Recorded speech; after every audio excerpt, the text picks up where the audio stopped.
Hello students, welcome to E-class. Today we are going to learn Unit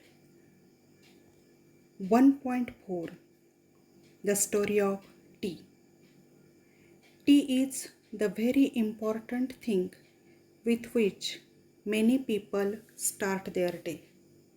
Everyone is familiar with it.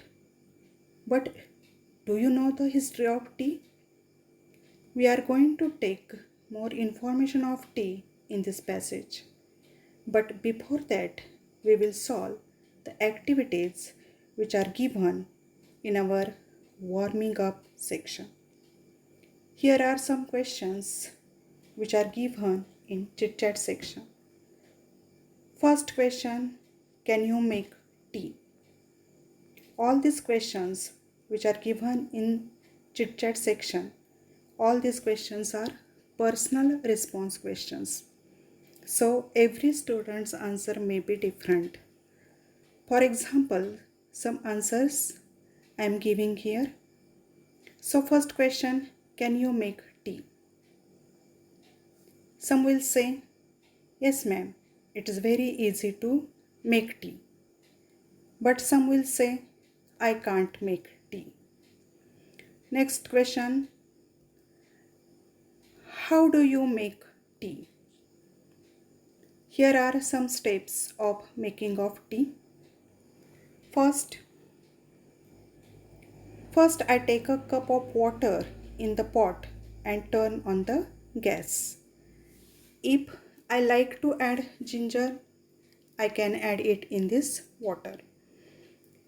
Next step, when the water starts to boil, I add sugar into the pot of boiling water. Next step, then I add tea powder. Then I add milk. I let it boil for 3 to 4 minutes and then take the pot off the stove. I put the strainer on a cup and pour the tea into the cup. Now tea is ready. Then I will enjoy my cup of tea. What brand do you like? There are so many brands of tea are available in the market.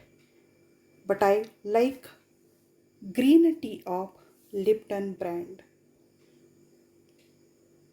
At home, who makes tea or coffee for everybody? Generally, in every home, mother makes tea or coffee for everybody. But sometimes grandmother, elder sister, or your auntie, they also make tea or coffee for everybody. Have you seen a tea plantation? What was it like? I have seen a tea plantation. Tea plantation is like this. It is very beautiful. Now, here are some names of beverages and related words to them. We will see some names of beverages. Beverages means drinks other than water. First beverage is tea. Here are some words which remind me tea. Sip, biscuit, cake, saucer, cup, brown, hot. Next beverage, coffee. Filter, mug, hot, black, cold, tasty, chips. Third beverage, lime juice. Some related words, glass, ice, sour, sweet, pour, summer. Then lassi. Spoon, curd, white, healthy, thick, cold. Coconut water.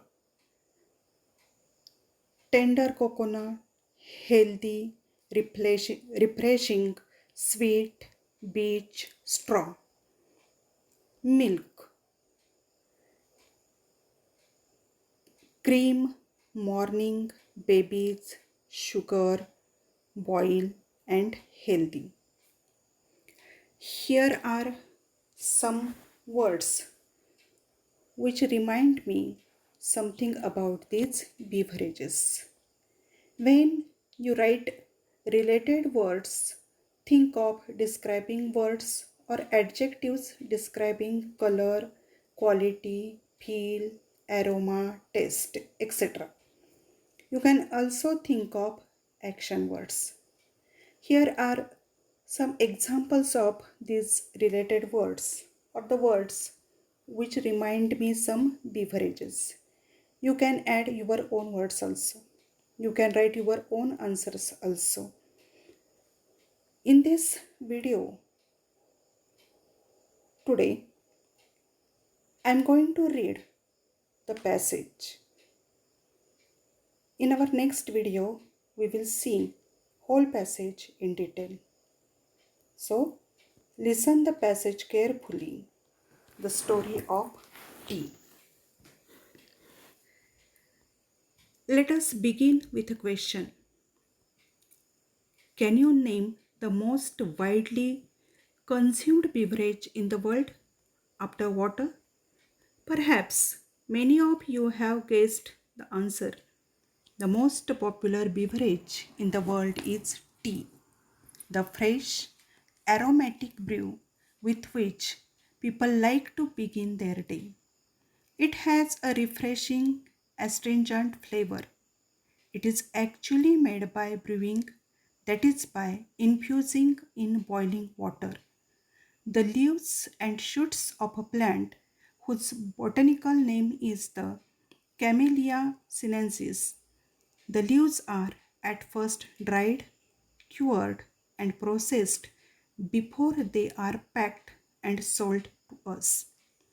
Camellia sinensis is an evergreen green plant that grows in tropical and subtropical climates. Tea plants require at least 100 to 125 centimeter of rainfall a year and prefer acidic soils. Many of the world's best tea estates are located on hill slopes at elevations of up to 1500 meters. It is said that the tea plants grow slowly and acquire a richer flavor at this height. When the plants mature, only the top 1 to 2 inches of the plant are picked. These buds and leaves are called flushes. A new flush appears on the plant every 7 to 10 days during the peak growing season. Left to grow on its own, the tea plant may actually grow into a small tree, but in all tea gardens, the plants are pruned and kept at a height of about 3 feet waist high to enable easy plucking of the leaves. The teas we buy are usually classified according to their leaf size. Accordingly, we have one Assam type of tea characterized by the largest leaves. Second, China type characterized by the smallest leaves. And 3. Compote characterized by leaves of intermediate size. We have three very distinct and different tea growing regions in India. Each of these regions is famous for the special type of tea it produces, which are unique in taste, aroma, strength, and flavor. The three regions are Darjeeling in northeastern India, Assam in far northeast India, and Nilgiris in South India. Most people agree that tea is a refreshing drink. It contains no carbohydrates, fat, or proteins. What gives tea its special and distinctive flavor is theanine as well as caffeine, which give the drink its stimulating quality. How and when did people first begin to drink tea? An amusing story has come down to us from Chinese legends. It is said that Emperor Shennong, the father of Chinese agriculture and medicine, was on his travels when a servant was boiling some water for the emperor to drink. Just then, a few leaves from a nearby tree blew into the boiling water. The water immediately changed color. On drinking the water, the emperor was amazed by the rich flavor and the refreshing quality of the resulting infusion. Excited by the unknown plant and its amazing flavor, he carried out further investigations and discovered that tea had many healing and restorative properties and could also be used as an antidote to certain poisons. Yet another legend tells us that it was a Buddhist monk named Bodhidharma who was the first to use tea as a drink. He was keen to find a herb or a medicinal plant which would help him stay awake and alert for long periods of time in prayer and meditation. After considerable search and trial, he found that chewing leaves from the tea shrub acted as a stimulant, helping him stay awake. It was he who introduced tea among his disciples in China. It is said that Japanese priests studying under Buddhist teachers in China carried tea seeds and leaves back home with them. Turkish traders also began to bargain for tea on the border of Mongolia. In fact, the story goes that the Chinese Emperor Huzong was so taken up with tea that he set up a research into the best tea whisking methods and also hosted tea making and tea testing tournaments in the court. So, so tea minded was he that he failed to notice that Mongolia had actually taken over this empire.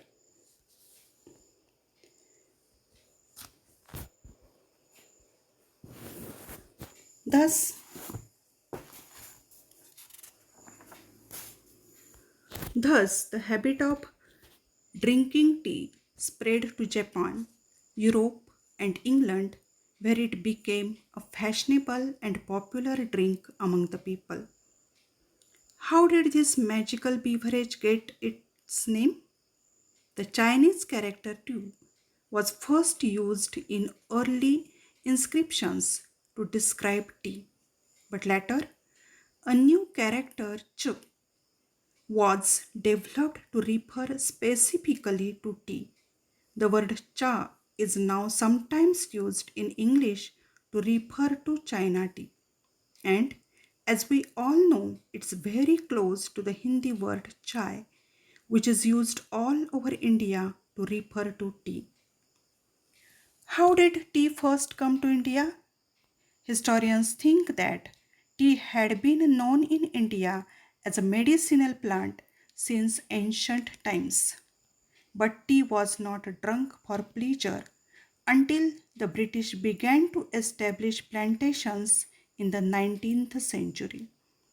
In the 1770s, the British East India Company made several unsuccessful attempts to grow tea in Bhutan and Assam with seeds from China.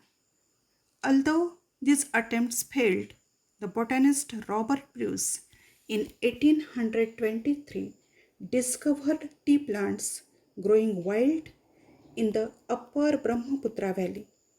In May 1838, the first Indian tea from Assam was sent to England for public sale. Since then, India has gone on to become one of the leading producers of tea in the world.